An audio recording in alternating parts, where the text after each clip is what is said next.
Yo, I had to be the biggest chud in freshman year, the biggest, what's it called? The biggest loser. I spent the first semester um, being a closeted homophobe, a closeted misogynist, because I was like the pseudo red pill idiot who managed to just speak his thoughts. And I spoke it a bit too often. I had these intrusive thoughts that I'd have in my humanities class, and my friend would sit next to me, and he would just look at me. This one time, we were joking around with the fact she's Jewish, and I was speaking my mind, and I out loud said that Jews are like rabbits.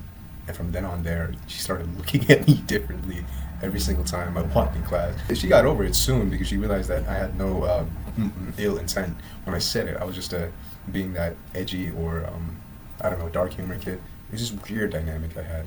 Because the girl in front of us, she would overhear a lot of the things that we'd say. This is my humanities class again.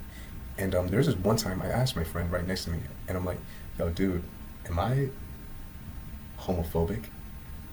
And she would just turn her chair back, look at me, and say, yes, yes, you are. Like back then, everybody was wearing masks, right? So you couldn't really tell if somebody was good looking or not. And at the time, that was a hot topic. Was she mask fishing or was he mask fishing? And it was just like, it was a whole bunch of bullshit. You know, New York City public schools. Go figure. But with the mask on, she was, I'd say she was exceptionally attractive. I'd say vivacious even, but I sound like a dork. Call back on a great episode. Yeah, no, I thought she was pretty with the mask on. Even with the mask off, I don't know, a lot of the people around me started to say like, yo, she's not all that, bro. Yo, she's low-key chop. And chop wasn't a word back then, but they just say she was mask fishing. In my eyes, in my unbiased, unprejudiced, I was still starstruck. But I decided to be a better person. Moving forward, I believe around second semester, I decided since like we had another class together. Now this was technology, right? It was Dr. Lynch or Mr. Lynch. It was some sort of engineering class. Engineering class evidently ended up being one of the most significant classes I took, not because of the subject, because of the dynamic that was created. Because take a look at this. I sat with friends, like different various people.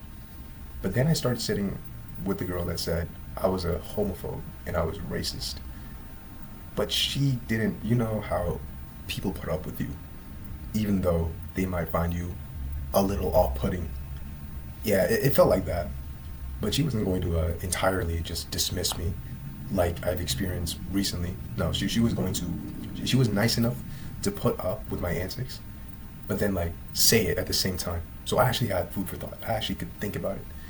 And now that I am thinking about it, yo, I would get canceled anyways. So I started sitting with the girl that I inadvertently, not persecuted. Persecuted is extreme. In this case, I was way too problematic with the things I talked about. So I decided to dial down, and I offered consolation.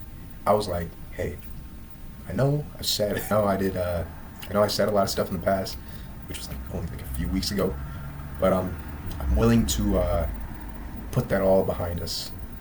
Really, I had no right to say that because evidently it was her that all of the things I said were not related to, but adjacent to, just because she happened to be a part of that group. She was bisexual, and this was sort of my apology, but I didn't make any ordinary apology. You know, I was an eccentric freshman, and I said, hey, I'll buy you a pack of gum for every time I made a homophobic or racist joke around you. It was either her, or it was either me, or probably her, that not insisted, but inquired that, hey, if you gave me gum, I'd forgive you for saying all those stupid, problematic, racist, homophobic things. Not to me, but just for saying those things. We agreed to those terms. I'd give her gum to make up.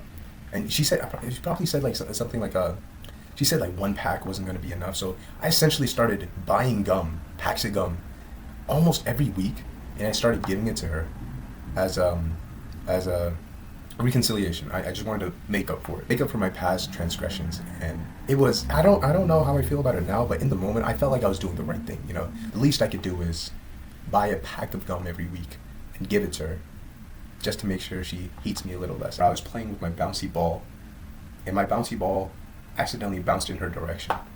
and she grabbed my ball and put it between her thighs, and she wouldn't give it back.